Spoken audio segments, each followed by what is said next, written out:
welcome to this week's At Home with the Wayne. My name is Tracy Straight, and I'm the Executive Director of the historic Wayne Theater Ross Performing Arts Center located in downtown Waynesboro, Virginia. Tonight, we welcome Waynesboro's own Kelly Atkins.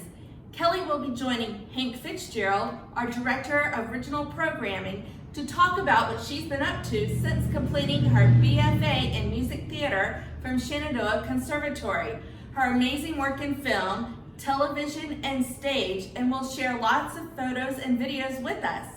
This evening's At Home with the Wayne is brought to you by our month of August sponsor, Standout Arts, Waynesboro's top-rated web designer.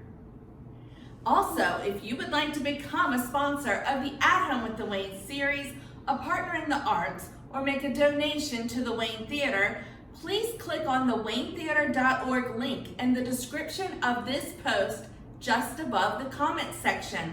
Once on our website, look for the orange box that says At Home with the Wayne. Please follow the prompts to make a donation or become a sponsor of any of our programming. We truly appreciate any support you can give. And now, here is Hank and Kelly. Good evening. My name is Hank Fitzgerald, and we are here with Waynesboro native Kelly Atkins Morgan. Kelly, how are you? It's so good to see you. I haven't seen you for a very long time. It's been a couple years, and it's been too long. It's been too yes, long. It has. Yeah. Kelly is one of my dearest friends, and one of the reasons that I personally got into theater. Kelly, you are now in Gainesville, Florida, and we are so glad to have you as a guest on our show tonight. And it's an honor and a privilege to have you in our presence. And tell us how things have been going for you. I know that you've done tons of projects. I know you're a mother of two, happily married. And tell me how things have been going for you during this time. Well, during what time specifically? Like most recently? Most recently. Well, it's been quite challenging very recently since the pandemic. You know, yeah. It's been a really heartbreaking time for theater artists.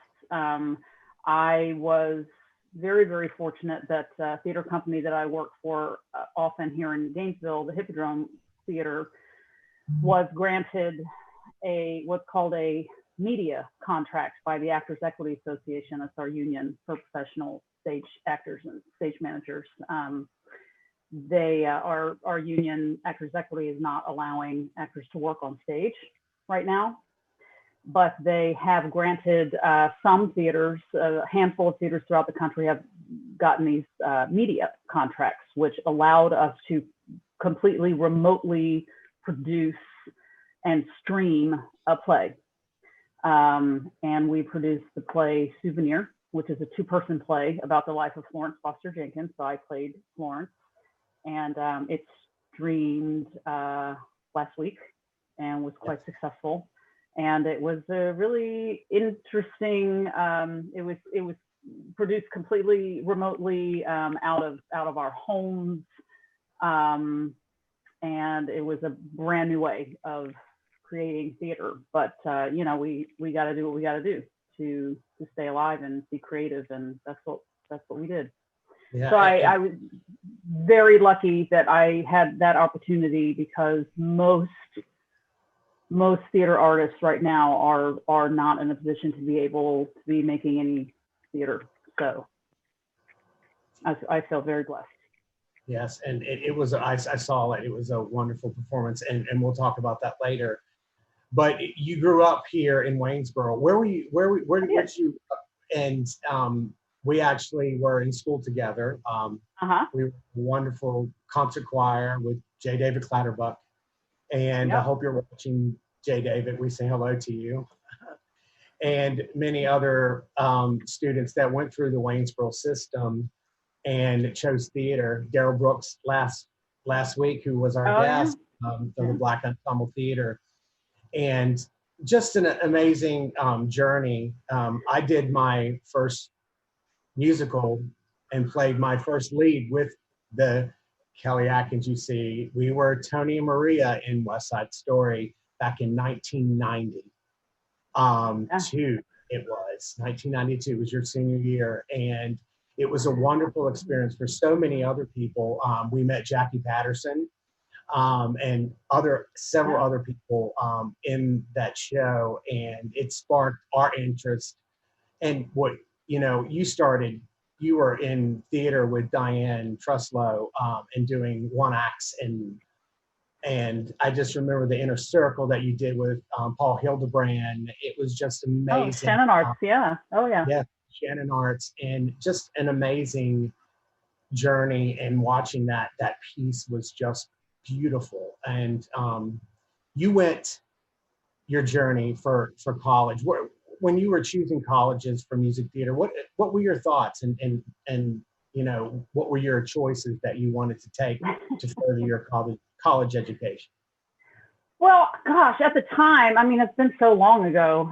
It's sad how long ago it's been. But what I can remember from that time is that I didn't know that majoring in musical theater was actually a thing. It was, at the time, it was a very new thing, and there were only a handful of schools in the country that actually had musical theater major. So I was looking at places where I could go and study acting, and maybe also continue my vocal studies. But until I found Shenandoah, I didn't know that musical theater existed, like as a college major. Now it's everywhere. Every school has it, seems like. Yes. But at the time, I mean, in the early 90s, very early 90s, there were only a handful of places that had it. So I found Shenandoah because my grandparents lived in Front Royal at the time, and they knew of Shenandoah as a music conservatory. And they asked me to come up and give the school a look. And I did. And I remember at the time not being too serious about it, because I really had my heart set on going to Penn State, which I almost did. But I went to visit Shenandoah and learn about their music theater program, and realized that was exactly the kind of program that I wanted to be in. So I chose Shenandoah because it was a double major. Everywhere else I was looking, I was going to have to choose, did I want to be in the music department or did I want to be in the theater department?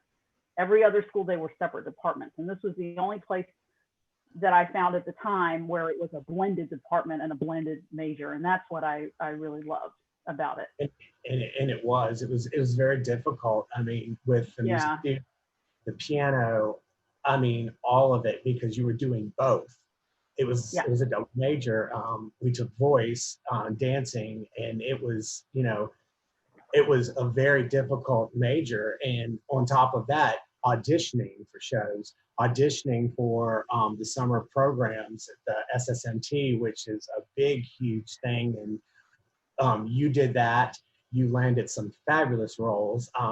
Roles that I can name off is, one of your best roles was Amalia in She Loves Me, and Guinevere in Camelot. I mean, just some really wonderful, wonderful roles. And then you came back to Shenandoah to play Eliza Doolittle in My Fair Lady, which was stunning and beautiful. And that was I think that was 2002. 2002, yeah. And I graduated in 96. So quite some time had passed, and then I came back as a guest artist to do Eliza. That was really fun. I remember that very clearly. Yeah. And then you had ventured off from Shenandoah, and tell us about your venture after you left Shenandoah and graduated with a music theater degree. Well, the literal day after college graduation, I moved to New York, because I actually had a job that started that day, the day after graduation. It was at the Gateway Playhouse on Long Island. I had been up to the city over our spring break at Shenandoah. I had taken that week and gone up to the city, crashed with some friends, and started and went to some auditions. I went to a handful, 4 or 5 auditions. I went with my friends that I was staying with, just to see what it was like, just to see what that process of going to auditions in New York was like. And I actually got a job out of it. I wasn't expecting to get a job out of it, but I did. I got an ensemble / understudy track gig in The Sound of Music at the Gateway Playhouse, and that was my first job out of college, and it started the day after graduation. So I went up there and I did that job. And then the director of that show, of that Sound of Music, invited me to come be in his next show that he was directing. So I had 2 back-to-back jobs. And I remember at the time thinking, what's so hard about this?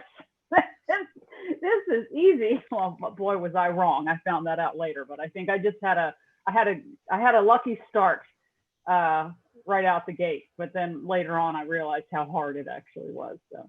And then you ended up down in Florida, and which was a wonderful experience for you at several different dinner theaters. The Alhambra Dinner Theater, which I got the pleasure of working for with you, and it was a wonderful experience for you and a family, extended family for you also, Todd Booth and everyone else at the Alhambra Theater. So ventured you into one of your first big gigs was the American Trailer Park Musical. So tell us a little bit about that. About the Great American Trailer Park Musical? Yes, yes. Well, the Great American Trailer Park Musical was being produced at the Hippodrome Theater, which is here in Gainesville, where I currently live, although I did not live here at the time. Yeah. That's just coincidental fact that it happened to be there. But I was cast in the show,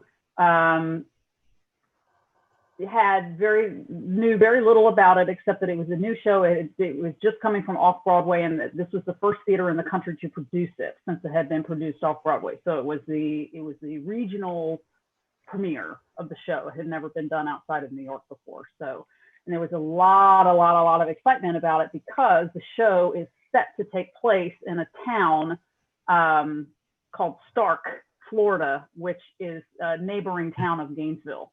So yes. It is set to take place in this very small rural town called Stark, Florida, that is our neighbor here to Gainesville. So there was a lot of excitement about the show. So basically the run of the show extended 3 or 4 times throughout the summer. We kept pushing the closing date forward and forward and forward because you couldn't get a seat. I mean, it was packed. The theater was packed every night. It was probably the biggest success of a show I've ever been in, with the exception of the Mamma Mia that I just did earlier this year. Yes.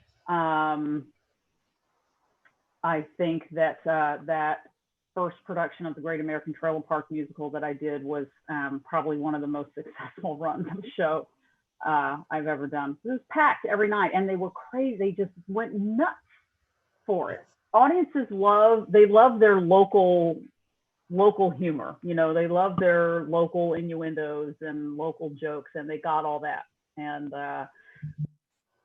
it was very popular, and it was a very exciting time. Yes, and then they remounted the show. That was in 2006, and then they remounted it in 2009, just 3 years later, because it had been so successful, and it was almost as big of a hit the second time 3 years later as it was the first time. So. And you played the role of the stripper. The stripper, yes. The stripper, Pippi was her name. Pippi was an exotic dancer. And yes, I did do exotic dancing. I had never done that before. Yes. Ever. And I learned it.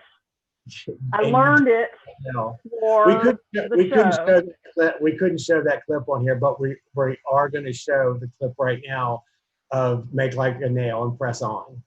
So this is okay. This is the finale of the Great American Trailer Park Musical. Yeah. Yes. Of the Great American Trailer Park. This is Make Like a Nail and Press On. Let's show All that right, clip. let's see it. This ain't new, not to me. This ain't uncharted territory, not to me. Got my eyes open wide. It ain't often this girl swallows her pride. Well, thanks for the ride. I gotta leave and live my life on my own. I don't need a man to face the unknown. It's time to slip on my highest heels and raise my head above this back-breaking, heart-aching, forsaken love. I wanna make like this day never happened. Oh no, I wanna make like this pain I feel is gone. I wanna make myself strong and move away from what's wrong. I gotta make like a nail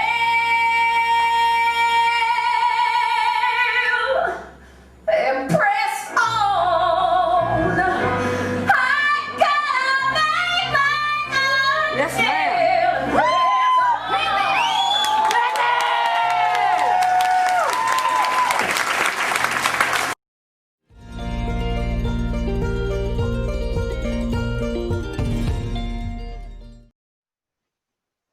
Kelly, wow. Um, well, I mean, make like a nail and press on. Make like a nail and press on, baby. That's what we all got to do. You know, I got to see you in Coral Gables, Florida, when I was down in Miami, and I got to see you in the ship, but not this version. They were both equally good. A different production, yes. A different production, but it was just wonderful. And not only can you belt, you are a beautiful soprano. And this next song, this next role that you did after that was the iconic Julie Andrew roles in Victor, Victoria. You want to tell us a little bit about that? It was one of the hardest roles I've ever played. No doubt. Victor, Victoria is no joke playing that role. And I've done a lot of big roles, like big leading lady roles, and Victor, Victoria is probably the biggest. It's hard to explain why. I think it's, for me, it felt like you're on stage almost the whole entire time, but in the instances where you're actually not on stage, you are frantically changing costumes. Every moment that I was off stage was a quick change with like 4 people dressing me in. And those costumes were like unbelievable. Like, I mean, absolutely gorgeous. Yeah, Absolutely. yeah, they were. We got the company rented the costumes that were the original Broadway production costumes, and 2 of my pieces that I wore actually had Miss Julie Andrews' name tag sewn into the neck. There was a coat, I remember a blue coat, and I took close-up pictures of it because I just thought that was so cool that I was wearing Miss Julie Andrews' blue coat in the Victor, Victoria. That role, that's a butt kicker right there. Yeah, because you're playing a man and a woman. A man and a woman, not just a man and a woman, but a man and a woman and a drag queen. And a drag queen. A drag queen and a man and a woman. And it's nonstop. It's nonstop, and you're constantly changing, and you're constantly like putting makeup on and taking makeup off. And I had cut my hair super duper short So I had like a men's haircut. I had never cut my hair real short like that before, so that was kind of fun. It was really good. But So this song that we're getting ready to show is called Crazy World, and this is from Victor Victoria. Let's show that clip. yeah. Okay.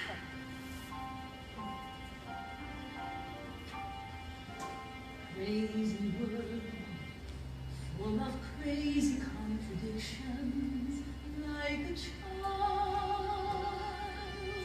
First you drive me wild, and then you win my heart with your wicked eyes. 1 minute tender, gentle, then temperamental as a thunderstorm. Just when I believe your heart's getting warmer, you're cold and you're cruel, and I, like a fool, try to hang on to go.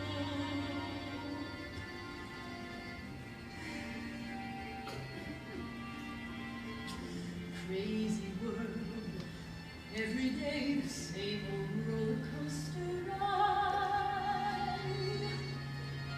But I've got my pride, I won't give in. Even though I know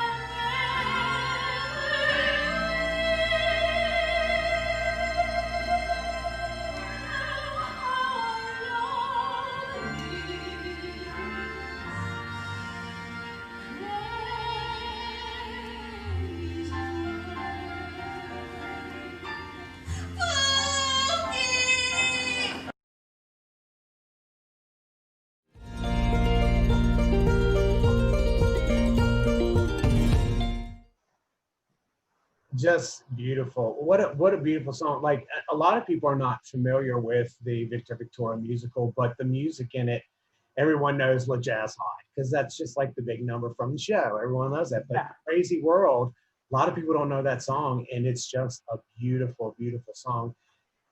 Kelly, you've done so many different roles. Eliza Doolittle and My Fair Lady, and just to name a few. I mean, what has been your favorite role that you've done that you've enjoyed the most? I mean, I've seen you in tons of roles, and is there a role out there that you haven't played yet? And hey, let's take a moment because we have a lot of people watching tonight. David Oh yeah. is watching. David Clatterbuck is watching. Hi, David. Hey, David. Oh, thanks for watching. Gosh, I would love to catch up with you sometime. Yes, It's been he says way too.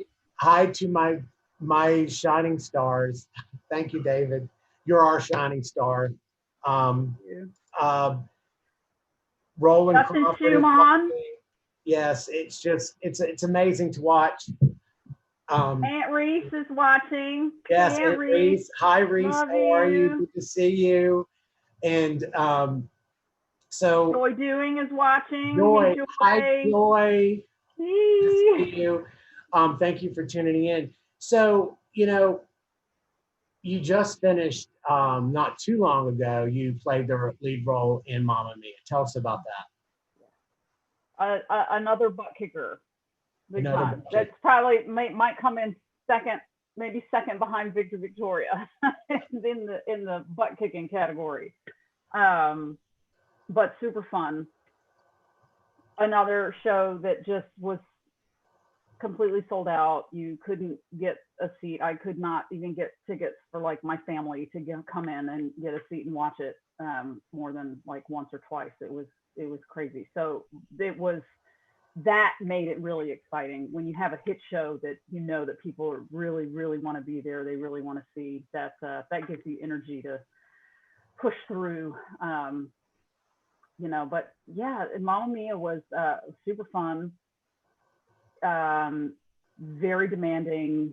very, very vocally demanding because it's a very low role, which is also how a lot of Victor Victoria is. That now the clip you played from Victor Victoria is one of her higher songs, but most all of the other songs, like most of the songs in Mamma Mia, are quite low in the chest voice, and there's so many songs to sing in the show, which makes it very draining. This is very tiring. It takes a lot of stamina. You got to build up stamina. But I think I did it. I think I did it justice. I think I did a pretty good job. I worked really hard for a long time before we even started rehearsal. I'm big into preparation. I really like to prepare well in advance of rehearsals starting. I get myself as prepared as I possibly can. So that's very helpful, especially with these big heavy roles. You got to prepare for them. When you're out there in the professional world, you don't have a month. It's usually 2 weeks, isn't it? About 2 weeks. Yeah. To get a show 3 weeks. And get it going. And it really does. It pushes you to really jump in the role pretty fast and get it comfortable into your skin. I personally, when I'm putting on a show at the Wayne, we try to block it in 2 weeks and just go. And just because, you gotta get in there and feel it. And that's very important. The big thing too, coming up, you're so versatile. You've done so much. You've done the Pirates of Penzance. You did it in concert with, and that's how you actually met your husband. Tell us a little bit about that, Kelly. About Pirates of Penzance? Yes. Pirates of Penzance was a production that was done actually with the Jacksonville Symphony Orchestra. So that was really thrilling to be able to sing that score with a completely full professional, high professional level orchestra was really exciting. It wasn't a long run, unfortunately. I mean, it was like 4 days. I think we did like 4 performances or something, and it was over. But so that was sad because that's one of those you love to just sort of live in it for weeks and weeks and weeks. But we only got a handful of performances. But yeah, that was really thrilling. We did it in the big concert hall in Jacksonville, the Symphony Concert Hall with the Jacksonville Symphony, and it was great. And your husband was in there with you, wasn't he?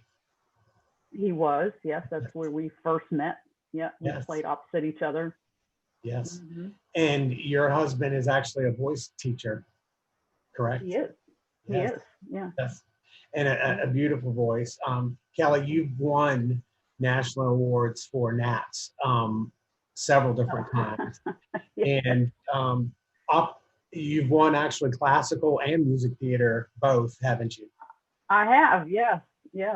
Years ago, but yes, I do have those awards from classical categories and music theater categories. So Kelly, out of all the roles you played, what has been your favorite role that you've played? Oh my gosh! If I have to pick one, just to say one, I might have to say Eliza Doolittle.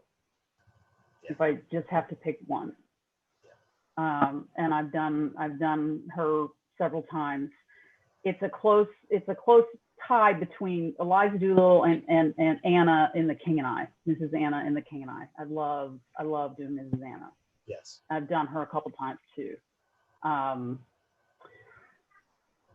a lot of roles that are so great that I've played that are so great and have been so fun and wonderful, but they've just been really hard, they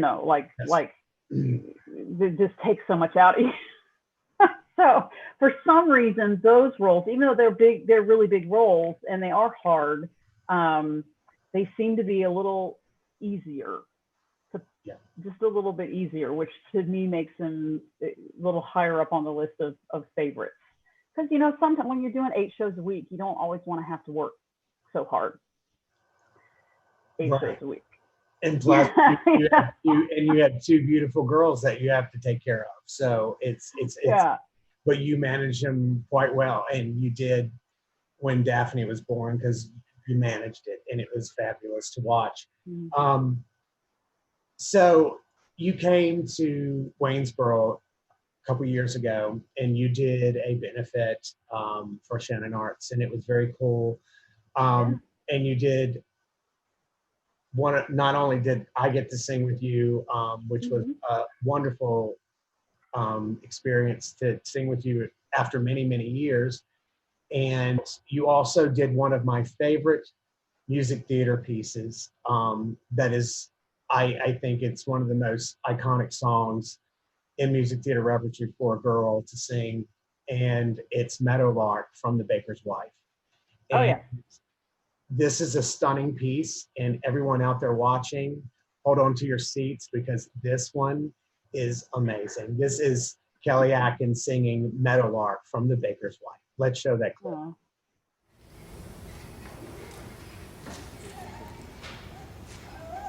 Actually, I think I need water before we go into this.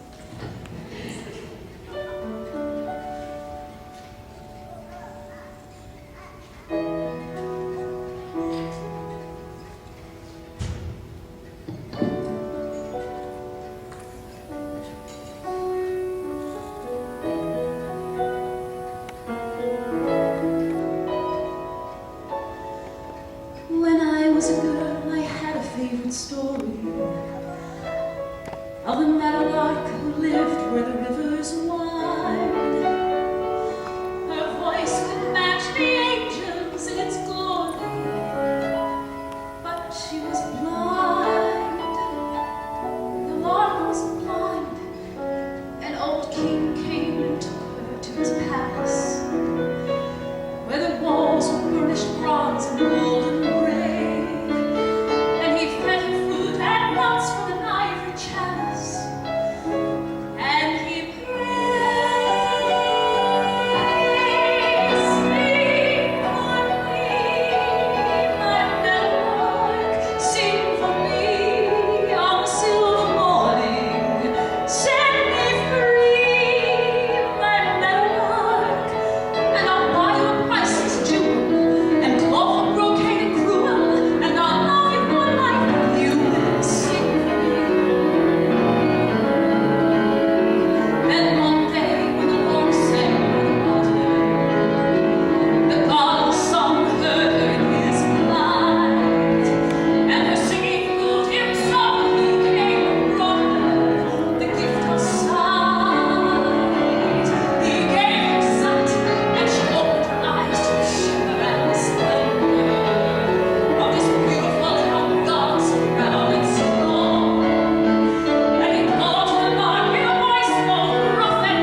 Yeah, I sat there off stage that night and was totally blown away because I had never heard you belt like that.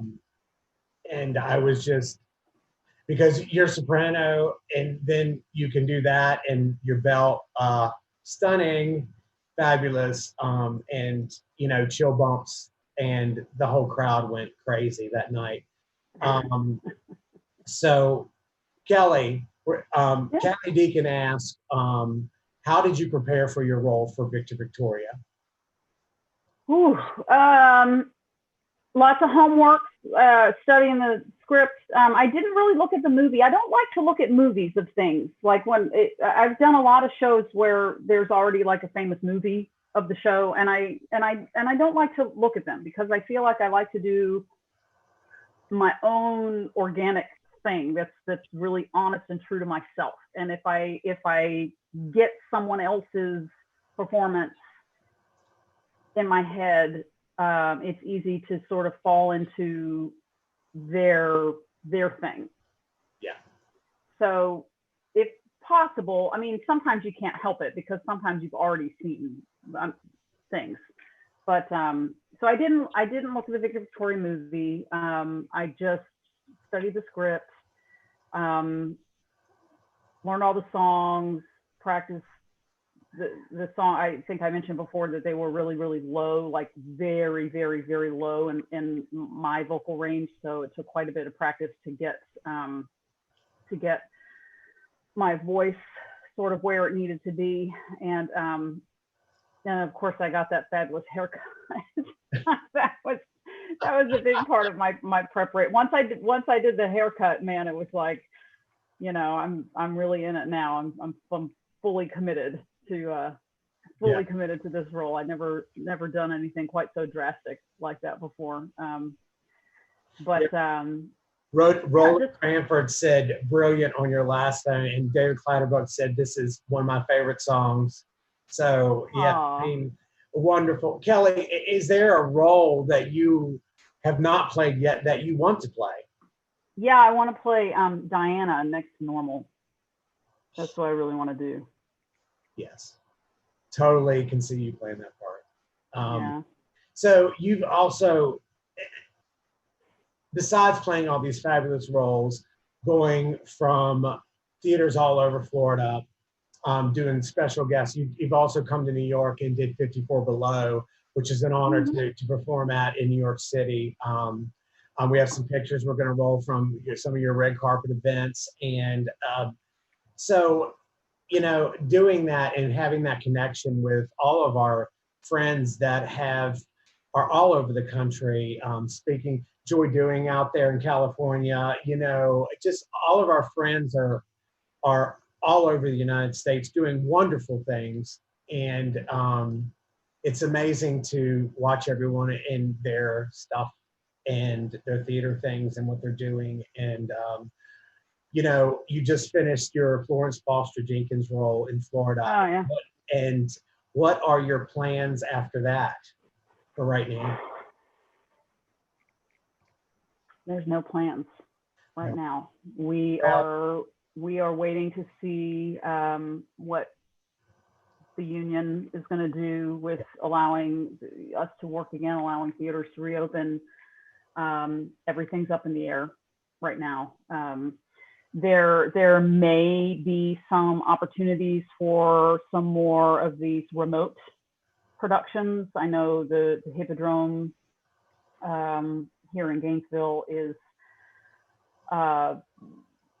possibly considering doing some more remote productions. Whether or not there'll be things that I'm in or not, I do not know yet.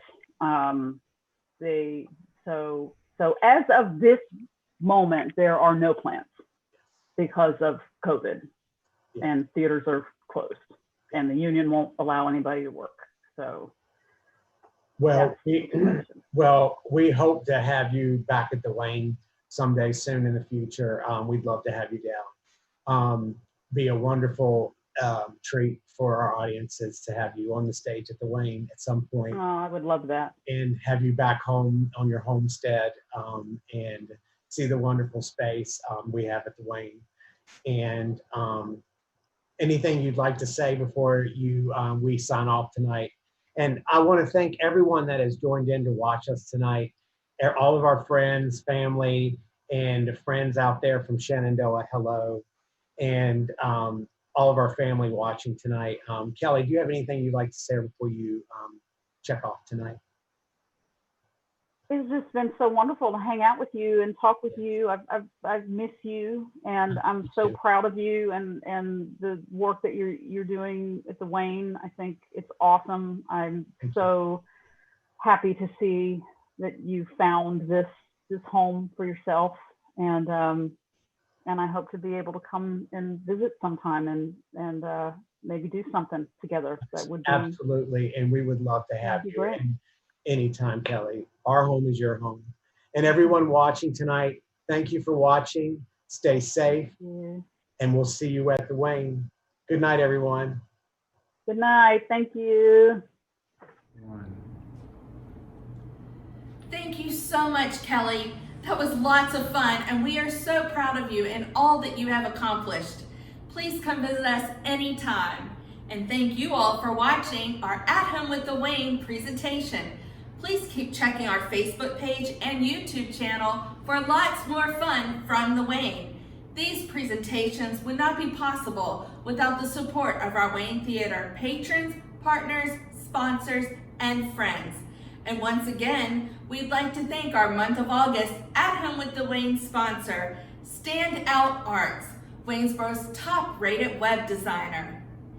If you would like to become a sponsor of the At Home with the Wayne series, a partner in the arts, or sponsor any of our programming, please click on the waynetheater.org link in the description of this post just above the comment section. Once at our website, look for the orange box that says At Home with the Wayne, and please follow the prompts to make a donation or become a sponsor of any of our programming. We truly appreciate any support you can give.